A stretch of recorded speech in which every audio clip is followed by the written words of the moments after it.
What's up with it? Hello, hello. Can y'all hear me? Nah, hey, what's up? Hey, what's up? What's going on? Nothing much, man. Introduce yourself to people who know who you are. All right, y'all. I'm Pooda Bouetto. You know, I'm an artist from St. Louis, Missouri. You know, I rap and, well, I ain't gonna say I rap. I'm not a rapper. Let me clear that up. I'm not a rapper. Quit calling me a rapper. I'm an artist. Type shit. Now, I remember I first reached out to you hella ago. That's when I first started. You probably been the first, like, female I ever interviewed, like, as far as artists. Yeah. And I ain't gonna fake, you kind of spin me a little bit. What I do? You was on it, but I don't know what happened. We just kind of lost contact. I'm like, shit, fuck it, we're finna pull up with William. That's when I was pulling up, you know, on motherfucker at the time. Yeah. I don't know, was you like skeptical because I wasn't showing my face nothing at the time? But I still don't show my face, but still. Yeah, this the first time I ever really seen you, for real. But, nah, at that time it was a lot going on, and I probably just really didn't get around to it, probably because I always like to support people, and I always like to come through for people who support me.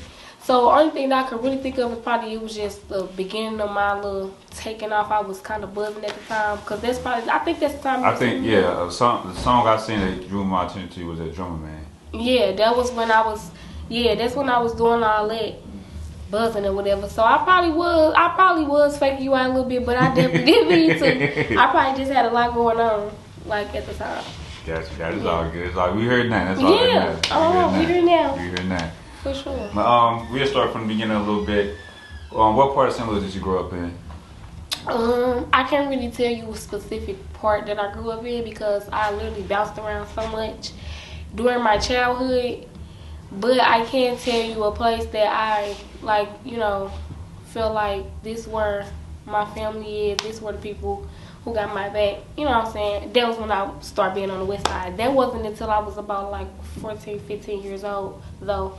But other than that, like, in my childhood, I grew up, I stayed in Murphy Park some of my childhood. I stayed in the county some of my childhood. I stayed in Arizona some of my childhood, Kansas City some of my childhood. I stayed in a lot of different places during my childhood just due to my behavior. So my mama thought shipping me her. I never went to a school more than 1 year. I went to a different school every grade.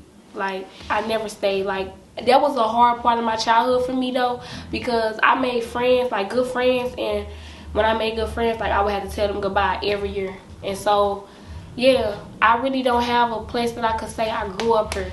Like this where I've been since I was, nah. But I got a place where I kind of settled for a bit.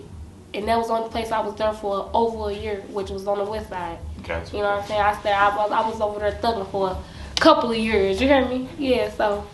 I mean, that still could be good though, because like I kind of went to a different school when I was in elementary, like every year, and that helped me learn different dynamics. And get to know a lot of people too at the same time. That's why I know a lot of people from going to different schools. Yeah, exactly. Yeah, and it helped me really the way my childhood was, the dynamics of my life. I feel like that really made me be able to see like both standpoints, because with my mom I struggled a lot. You know what I'm saying? With my dad, I never lived with my dad until I was a freshman. But during my childhood, I lived with my mom, and we kind of bounced around a lot, and we were struggling a lot. Then I had that kind of balance with my dad, who was like stable financially and stuff like that. So me having that balance of just poverty and like successfulness, it really kind of helped me now where I'm at today, because I know both ends of it. I understand people that come from the suburbs, and I understand people that come from the hood. So it just helped me be able to relate to both worlds. You know what I'm saying? Because, you know, they be feeling like they can't collide, suburbs and the urban areas. You know what I'm saying? They feel like either one don't. So I just feel like they really helped me be ahead of the game a little bit more. You know? Understandable.